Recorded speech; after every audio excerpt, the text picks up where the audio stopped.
बिस्मिल्लाहिर्रहमानिर्रहीम नहमदुहु व नुसल्ली अला रसूलिहिल करीम अम्मा बाद। मोहतरम नाज़रीन इकराम, एक कमेंट है सलसबील नाम के ताल्लुक़ से। व्हाट्सएप पर जो है इनकी जानिब से एक कमेंट आया है। अस्सलामु अलैकुम हज़रत, सलसबील नाम रखना बच्ची का कैसा होगा? वालेकुम अस्सलाम व रहमतुल्लाहि व बरकातुहू। जन्नत में एक नहर है जिसका नाम सलसबील है और बच्ची का ये नाम रखने में शरअन किसी भी तरह की कोई कबाहत नहीं है, कोई हरज की बात नहीं है। सलसबील छोटा सीन है, लाम है, सीन है, बा है, या है, लाम है।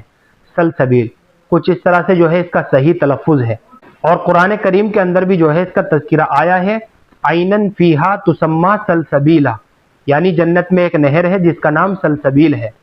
तो बिला डाउट और बिला तरद्दुद बच्ची का ये नाम रखा जा सकता है। इसमें किसी भी तरह की कोई हरज की बात नहीं है, कोई ख़राबी नहीं है। अलबत्ता बेहतर तो यही है कि बच्चियों के नाम सहाबियात के नामों में से, अज़वाज मुताहिरात के नामों में से रखे जाएं, ताकि इन नामों के असरात हमारी बच्चियों की ज़िंदगी के ऊपर पड़े। मुझे उम्मीद है कि आप सभी हजरात को अच्छी तरह समझ में आ गया होगा। अल्लाह हम सबको सुन्नत व शरीयत पर पाबंद फरमाए। फ़क़त वल्लाहु आलम।